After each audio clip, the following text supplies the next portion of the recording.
Victory Church terlahir kembali mengalahkan dunia. Hari ini kita akan sama-sama belajar satu kebenaran yang sangat penting yang Anda dan saya harus sadari dan ketahui. Bahwa segala sesuatu perlu diperbaharui. Segala sesuatu yang tidak diperbaharui akan mengalami kebosanan, lalu penurunan, kerusakan, akhirnya kematian. Handphone yang Anda dan saya miliki harus diperbaharui. Apalagi tubuh kita. Setiap hari tubuh kita, sel-sel di tubuh kita memperbaharui dirinya. Mobil yang Anda dan saya pakai, rumah yang Anda dan saya tinggali, segala sesuatu perlu diperbaharui. Jika tidak, maka segala sesuatu itu akan mengalami kebosanan, penurunan, kerusakan, akhirnya kematian.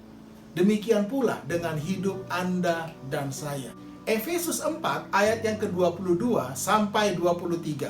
Bahwa kamu berhubung dengan kehidupan kamu yang dahulu harus menanggalkan manusia lama yang menemui kebinasaannya oleh nafsunya yang menyesatkan, supaya kamu dibaharui di dalam roh dan pikiranmu.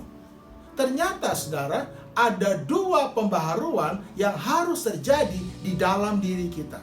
Yang pertama adalah pembaharuan roh, dan yang kedua adalah pembaharuan pikiran. Pembaharuan roh adalah bagiannya Tuhan, tetapi pembaharuan pikiran adalah bagiannya kita. Tuhan memperbaharui roh kita. Lewat apa? Kelahiran baru kita. Roh kita dibangkitkan kembali, dihidupkan kembali, sehingga kita bisa berhubungan dengan Tuhan. Itulah bagian Tuhan. Tetapi pembaharuan pikiran adalah bagian kita. Mengeluarkan orang Israel dari Mesir adalah bagiannya Tuhan. Namun, untuk mengeluarkan Mesir dari pikirannya orang Israel adalah bagian dari orang Israel itu sendiri. Roma 12 ayat yang kedua berkata, janganlah kamu menjadi serupa dengan dunia ini, tetapi berubahlah oleh pembaharuan budimu. Jadi pembaharuan pikiran adalah bagian kita. Inilah sebuah peringatan yang Paulus katakan dalam Efesus pasal 4 ayat 17 sampai 18. Sebab itu kukatakan dan kutegaskan ini kepadamu di dalam Tuhan. Jangan hidup lagi sama seperti orang-orang yang tidak mengenal Allah dengan pikirannya yang sia-sia dan pengertiannya yang gelap.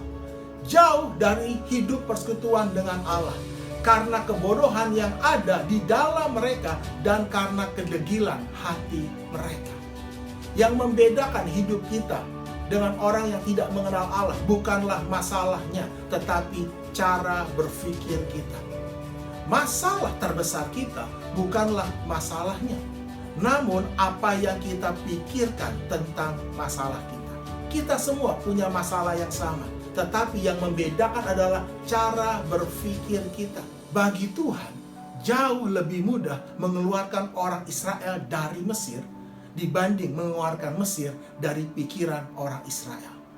Sadarlah saudara, untuk Tuhan mengeluarkan orang Israel dari Mesir, Tuhan buat mujizat yang luar biasa.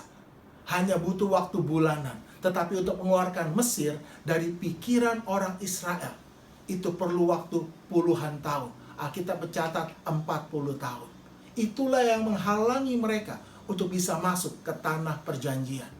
Anda dan saya tidak bisa masuk dalam penggenapan janji Allah di bumi ini dengan pikiran yang lama. Karena itu, perbaharuilah pikiran kita setiap hari. Dan kabar baiknya saudara, operasi otak jauh lebih mahal dibanding kita mengubah pikiran kita. Operasi otak belum tentu membuat hidup kita jadi lebih baik. Namun pikiran yang diubahkan akan membuat hidup kita jauh lebih baik. Jadi tidak ada alasan untuk kita tidak dapat mengubah cara berpikir kita. Mulai minggu ini di ibadah online Victory Church Indonesia dan minggu-minggu selanjutnya saya akan berbicara khusus mengenai masalah ini, pembaharuan pikiran. Tidak ada pembaharuan hidup tanpa pembaharuan pikiran. Karena itu saudara, saya rindu, mari kita antusias. kita bersungguh-sungguh untuk kita serius memperbaharui pikiran kita di dalam Tuhan. Saya Doni Franky Tompuno, Tuhan Yesus memberkati.